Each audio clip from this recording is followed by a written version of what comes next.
Ó, hoje a gente vai falar sobre os platinamentos. Primeiro grupo de vermes, né? Ui, mas não tem jeito.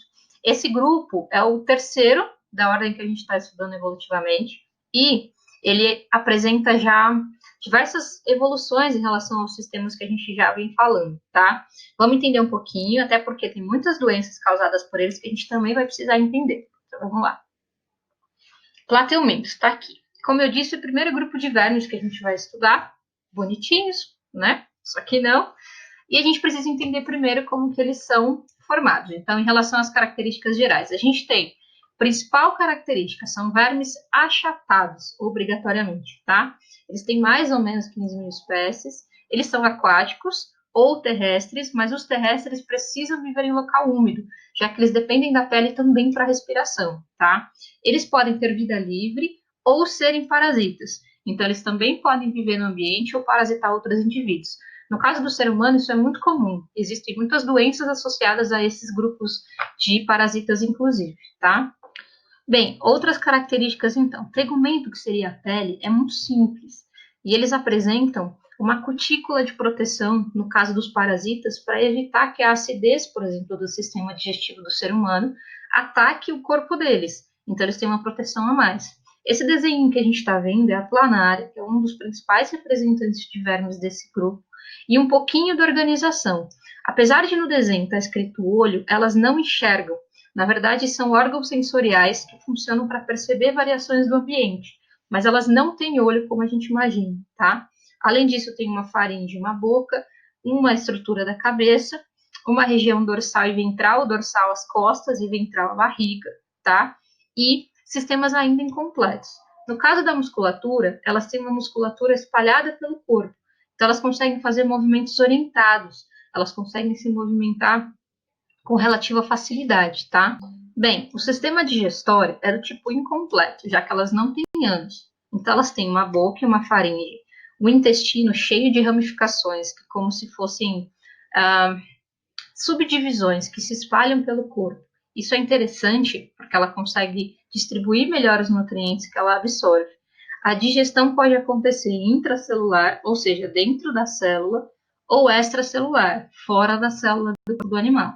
Aqui tem um pouquinho de como é essa divisão do sistema digestório. Então, se reparem no desenho que ele é completamente espalhado pelo corpo todo do animal. Então, todos os nutrientes, eles também conseguem ser absorvidos ao longo do corpo inteiro. Sistema respiratório e circulatório são ausentes, e as trocas gasosas são feitas pela superfície do corpo. É por isso que eles precisam sempre estar em ambiente úmido, no mínimo em ambiente úmido, ou literalmente embaixo da água. Bom, com relação ao sistema excretor, eles têm umas células chamadas de células flamo, que são parecidas com o nosso sistema excretor. Então, a função aqui é eliminar as excretas desse animal. Essa célula está isso. E o produto que eles produzem no final do processo é a amônia, que seria a urina deles.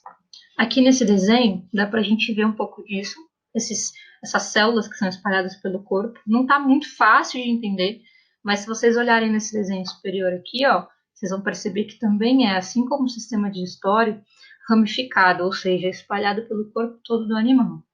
Falando do sistema nervoso, ele é do tipo ganglionar, ou seja, a gente não tem aqui um cérebro, a gente não tem um órgão central. Na verdade, ele tem vários gânglios espalhados pelo corpo e dois cordões principais que ligam esses gânglios.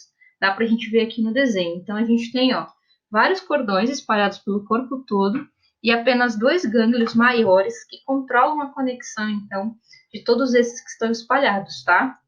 Como eu disse para vocês, eles não enxergam. Então, eles têm aquela estrutura parecida com o olho, que a gente chama de ocelo, que servem para perceber as variações do ambiente. Nesse caso, variações relacionadas à luz. E a gente tem também o que seria um ouvido primitivo, só que nesse caso aqui não é para audição, é para perceber as variações químicas do ambiente, tá? Aqui no desenho a gente consegue ver então a localização. Parece realmente olho e orelha, mas não desempenham a função que a gente está acostumado, tá bom? Bem, vamos falar um pouquinho da classificação. A classificação da planária é a mais simples da gente entender e é o representante mais comum, inclusive utilizado para explicar como que esse animal se comporta. Eles são de vida livre, eles são hermafroditas, então a gente encontra a estrutura feminina e masculina no mesmo indivíduo. E eles podem fazer fecundação cruzada, ou seja, 2 indivíduos ao mesmo tempo conseguem engravidar, e interna, onde há relação entre eles. O desenvolvimento é direto, ou seja, não há larvas. O indivíduo nasce exatamente como ele vai ser adulto, só que pequenininho. E assim ele vai se desenvolvendo apenas de tamanho. E eles têm uma alta capacidade de regeneração. Se eu cortar uma planária, por exemplo, em pedaços, cada pedacinho é capaz de virar uma nova planária. E por que isso acontece? Reparem que ao longo das características gerais, eu disse para vocês que todos os sistemas são ramificados, ou seja, espalhados pelo corpo todo do animal. E isso traz essa vantagem, faz com que ele consiga se regenerar e desenvolver novos indivíduos. Por isso, então, a capacidade de regeneração. Com relação à reprodução nas planárias, eu disse que elas são hermafroditas. Então, se a gente olhar aqui na imagem, a gente vai perceber bem que a gente encontra tanto a parte feminina quanto masculina espalhada também pelo indivíduo. E aí, no caso do acasalamento, da reprodução sexuada, elas se encostam na região próxima do pênis para poder trocar as informações genéticas, que no caso são as células reprodutivas, para formar essa cápsula que dentro vai desenvolver as planárias jovens. Uma forma assexuada ou uma forma relacionada à capacidade de regeneração é o que eu falei para vocês de cortar a planária em pedaços.